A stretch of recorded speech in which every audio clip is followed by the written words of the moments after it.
Baada ya kukabiliana na shambulio la waasi huko Chanjikiro, jeshi la Kongo kupitia vikosi vyake vya anga lilifanya mashambulio dhidi ya nafasi za M23 huko Minjenje karibu na Mpeti katika kikundi cha Kizimba.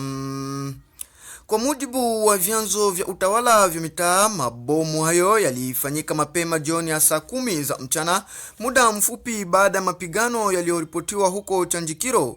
Ndege isiyokuwa na rubani ya FARDC ilitumika katika operation hii ili kuharibu kituo hicho ambacho kimeelezwa kama kituo muhimu cha vifaa vya waasi katika eneo la Pinga. Vyanzo vya usalama vinasema kuwa uharibifu mkubwa wa mali umesajiliwa katika kambi ya waasi. Mashambulio haya mapya ya anga yanafuatia baada ya operation nyingine kama hizi zilizofanywa dhidi ya nafasi za waasi za Minjenje na Mpeti, zikionyesha kuongeza kwa vitendo vya kijeshi vya FARDC katika sehemu hii ya eneo la Walikale. Watu watatu wamefariki kufuatia mlipuko uliotokea Alhamisi ya tariki 29 Januari katika soko la Sange katika bonde la Ruzizi eneo la Uvira huko Kivu Kusini. Tukio hilo limetokea mapema jioni kwa mujibu wa vyanzo vya mitaa. Watu kama 10 wamejeruhiwa na kupelekwa hospitalini kwa matibabu.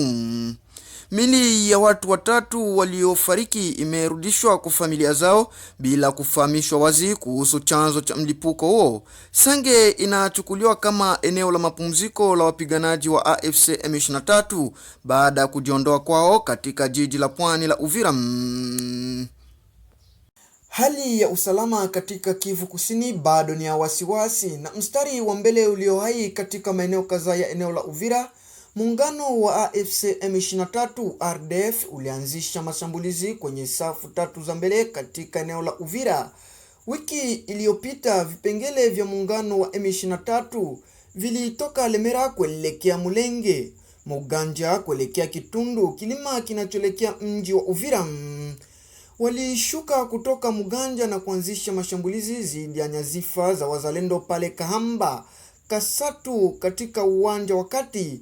Jumatano hii Januari 28 mwaka 2026, Kamba ziko kwenye milima inayotazamana na kikundi cha Runingo. Uimarishaji mwingine wa muungano wa M23 kutoka jiji la Sange ulianzisha mashambulizi huko Birimba na Runingo kwenye barabara nambari 5. Birimba na Runingo haya ni maeneo yaliyoko katika muda kati ya jiji la Sange na jiji la Kiliba. Jana waimarishaji kadhaa kutoka kwa muungano wa M23 walifika kwenye wingi katika jiji la Sange. Mapigano bado yanaendelea. Uporaji huko Uvira, maneno ya wakazi kutokana na dhuluma za M23. Hati ndogo inatoa sauti kwa wakazi wa Uvira, mashahidi wa moja kwa moja na wa makala wa kampuni inayohusika na ukarabataji wa barabara kitaifa nambari 5 inaunganisha Kamvivira na bandari ya Kalundu. Ushahidi wao dhabiti unaeleza uporaji uliopangwa na kufanywa mchana kweupe na waasi wa M23. Uasi unaungwa mkono na Rwanda. Saruji, paa za zege, lami, mafuta, betri na vifaa vizito, mtambo wa kupaka na cruise, vifaa vyote muhimu ili kuendeleza kazi ya ujenzi kwenye barabara ya mijini vilibiwa au kuharibiwa kwa utaratibu. Makamu ya malori yalionekana yakipakia vifaa kabla kuondoka eneo hilo chini ya udhibiti wa M23 kulingana na mashahidi. Hope News TV, Naga Thomas. Ujambo, kwa majina naitwa Espoir wa Kilongo Itele. Mimi ni mtangazaji wa Hope News TV na kualika kujiunga na Hope News TV kutazama video na matangazo yetu. Tunapatikana kwenye mitandao ya kijamii, tupo Facebook, tupo YouTube na mitandao mingine, TikTok utatukuta. Sisi tunaangazia habari za vita na mapigano yanayojiri katika eneo nzima la Jamhuri ya Kidemokrasia ya Kongo. Tunaangazia habari za siasa na masuala mengine muhimu.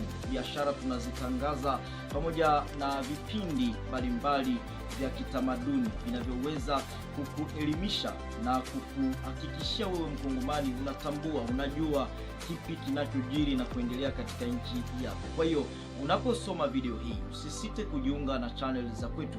utakuwa wa kwanza kujipakulia kile ambacho tumekiweka.